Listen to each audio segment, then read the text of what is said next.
Hello guys, I am निकी और आप देख रहे हैं अपने YouTube channel IQ students point.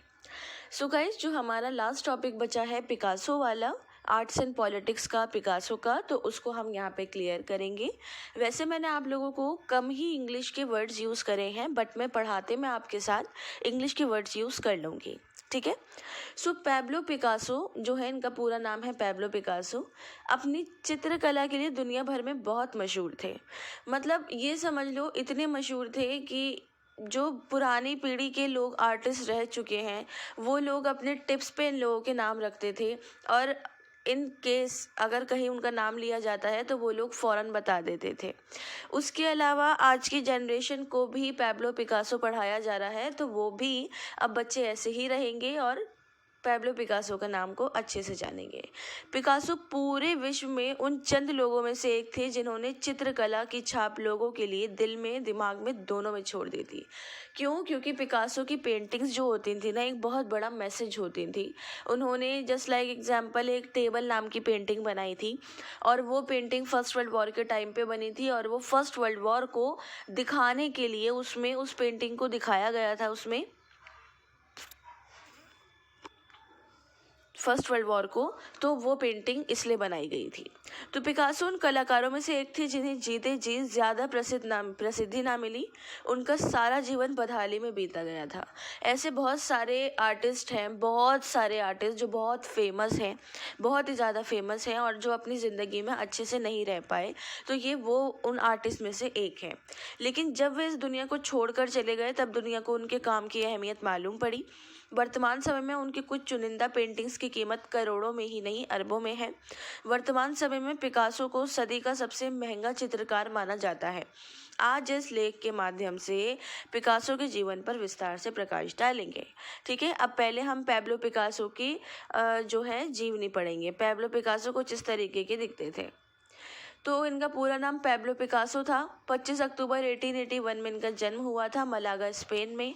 इनके पिता का नाम जोसो रुइज बलास्को था। माता का नाम मारिया पिकासो वाई लोपेज था। इनका व्यवसाय मशहूर चित्रकार थे, और ये 8 अप्रैल 1973 में फ्रांस में मर गए थे।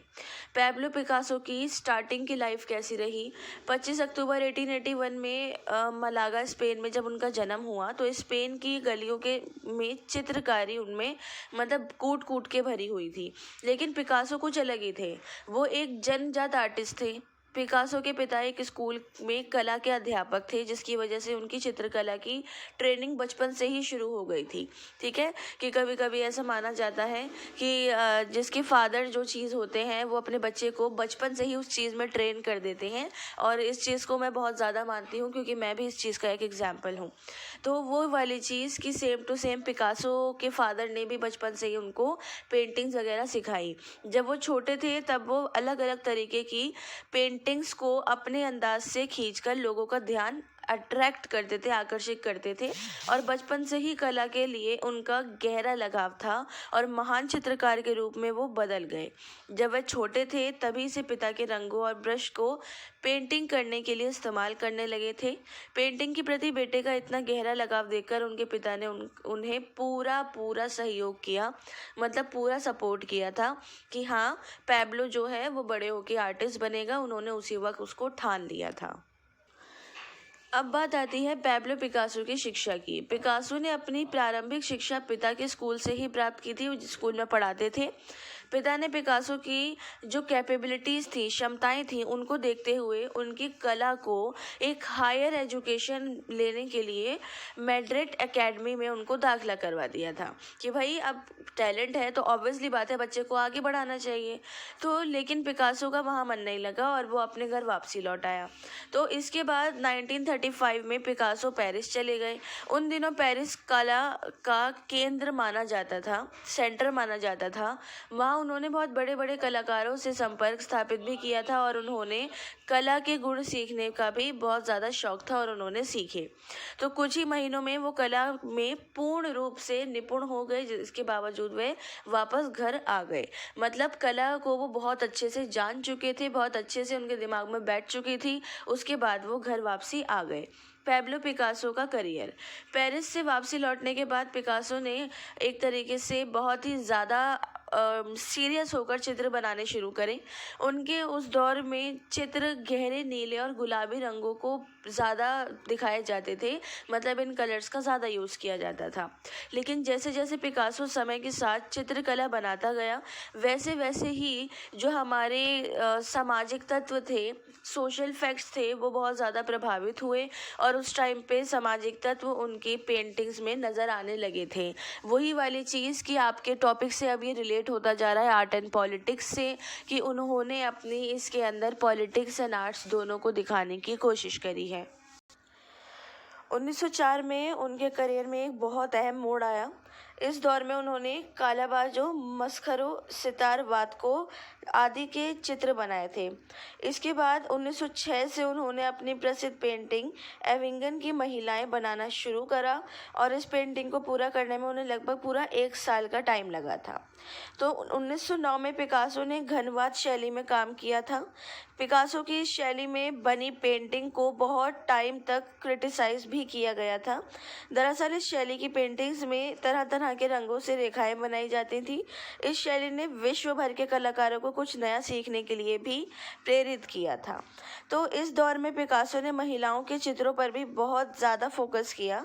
उन्होंने महिलाओं से संबंधित बहुत सारे चित्र बनाए। चित्रों को यूनानी देवताओं की मूर्तियों का एक तरीके से प्रतिरूप माना जाता था और इनमें कुछ चित्र बेहद विवादित भी थे। मतलब मैक्सिमम इनकी पेंटिंग जो थी क्रिटिसाइज के तौर पर ही देखी जाती थी। पिकासो एक स्वतंत्र और स्वाभिमानी स्वभाव के व्यक्ति थे। किसी भी रूप में वह अन्याय और अत्याचार को बर्दाश्त नहीं कर सकते थे। जब 1937 में नाजी हमलावरों ने स्पेन की फौज पर बमबारी करी, तब इस बमबारी के दौरान स्पेन के लाखों लोग मारे गए। इस दृश्य देख पिकासो रोष से भर उठे और नाजी हमलावरों के प्रति अपना विरोध व्यक्त करते हुए उन्होंने गुअर्निका नामक विशाल के पेंटिंग बनाई थी और उनकी इस हरकत की वजह से उन्हें स्पेन से निकाल दिया गया था। ठीक है, अब जो है मैंने जैसा आपको बताया, इनकी आर्ट्स के साथ इनकी पॉलिटिक्स शुरू हो चुकी है। सो आपका जो टॉपिक है उसके रिगार्डिंग, तो जब इनको ये जो अत्याचार और ये सब कुछ नहीं सह पाते थे, उस चीज़ को देखते हुए इन्होंने ये जो पेंटिंग बनाई थी उसकी वजह से इनको स्पेन से निकाल दिया गया था। पिकासो ने अपनी पेंटिंग बेचकर काफ़ी पैसे कमाए। हालांकि ये बात अलग है कि जिस कीमत में आज उनकी पेंटिंग बिक रही है, उनके मुकाबले उस दौर में वो कीमत चंद रुपए की ही थी, लेकिन फिर भी वह उस दौर के सबसे महंगे आर्टिस्ट थे। उन्होंने अपनी कुछ पेंटिंग्स को संग्रहालय में रखने के लिए निःशुल्क दान में दे दिया था। संग्रहालय होता है म्यूजियम, ठीक है, तो संग्रहालय में निःशुल्क दान दिया था। अब पिकासो की महंगी पेंटिंग्स को देखते हैं, उससे रिलेटेड जो पॉलिटिक्स है उस पर भी ध्यान देते हैं। सबसे पहले है हमारी ये वाली पेंटिंग। ये वाली जो पेंटिंग है भाई साहब, इस पेंटिंग के अंदर 1955 में पिकासो ने बनाई है less famous the अल्गर version 0। Painting Picasso की सबसे महंगी आर्ट वर्क है। ये पेंटिंग 2015 में कतर के प्राइम मिनिस्टर हम्माद बिन जबूर बिन जस्सिम अल थानी ने 179.4 मिलियन यूएस डॉलर में खरीदी थी। इस पेंटिंग को जब 1955 में बनाया गया था, तो इस चीज़ों में सबसे ज़्यादा फोकस जो रखा गया था हमारी शीत युद्ध के टाइम को रखा गया था। इसमें इस चीज़ पर बात की गई थी कि वॉर और इस सब चीज़ में क्या योगदान और क्या चीज़ें रही गई थी। उसके बाद है the La Reve the dream, मतलब ये उनकी लैंग्वेज में है, ठीक है। तो ये जो पेंटिंग बनाई गई थी, इस पेंटिंग के अंदर इन्होंने बोला है कि 1935 में बनाई थी। इस पेंटिंग में पिकासो ने एक महिला की तस्वीर पर आर्ट वर्क किया था। इस पेंटिंग को 2013 में स्टेविना कोहान ने 155 मिलियन डॉलर यूएस डॉलर में खरीदा और ये पेंटिंग पिकासो की दूसरी सबसे महंगी पेंटिंग है। और इस पेंटिंग के थ्रू इन्होंने 1932 में महिलाओं की सिचुएशन को बताया था कि महिलाओं की सिचुएशन क्या है। उसके बाद है यंग गर्ल। पिकासो के द्वारा बनाई गई यंग गर्ल 2018 में 155 मिलियन यूएस डॉलर में बेची गई। इस पेंटिंग को बनाने में पिकासो ने ऑयल कलर का इस्तेमाल किया था। ये पेंटिंग नग्न अवस्था में एक लड़की की है, मतलब नग्न अवस्था में है और एक लड़की की पेंटिंग बनाई गई है और ये पेंटिंग भूतकाल में बहुत ज़्यादा विवादित भी रही थी, क्योंकि इनकी पेंटिंग्स मैक्सिमम ऐसी ही होती थी, इसलिए इनकी पेंटिंग्स को क्रिटिसाइज़ ज़्यादा किया जाता था।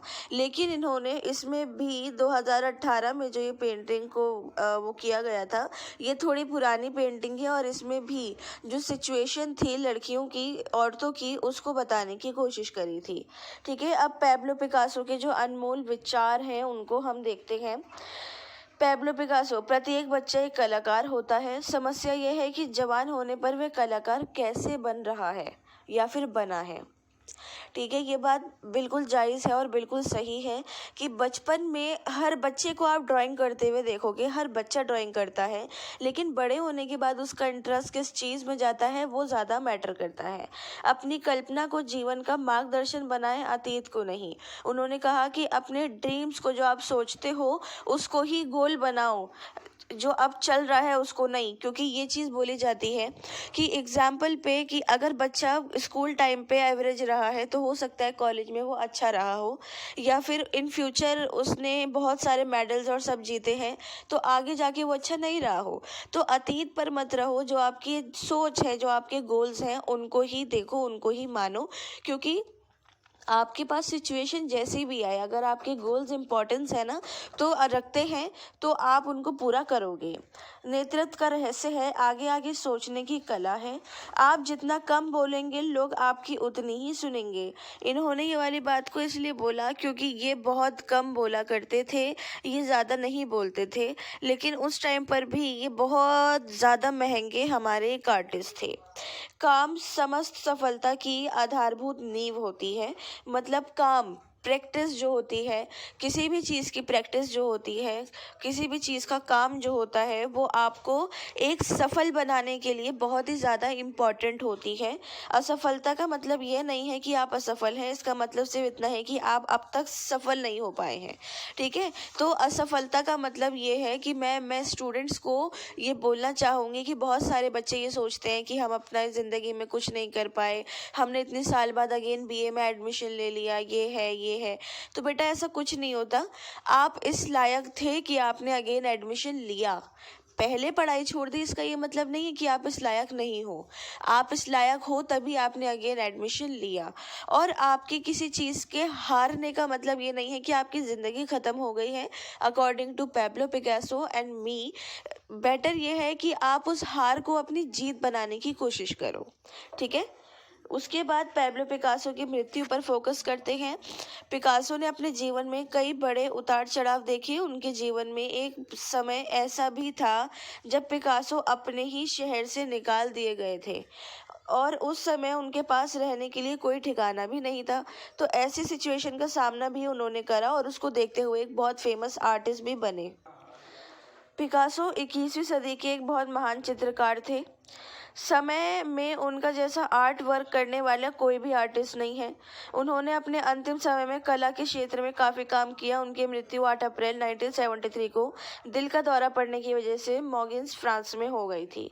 ठीक है, वो इसलिए क्योंकि वो स्पेन से निकाल दिए गए थे, फ्रांस में रह रहे थे, वहीं पर ही उनकी डेथ हुई थी। ठीक है स्टूडेंट, सो पिकासो भाई साहब हमारे कंप्लीट हो गए हैं। अगर मैं आप लोगों को बोलूं तो इन्होंने जो अनमोल विचार दिए हैं उन पर थोड़ा बहुत फोकस करो और उनको समझने की कोशिश करो। पैब्लो पिकासो की आर्ट्स एंड पॉलिटिक्स क्या है वो मैंने आपको समझा दी है।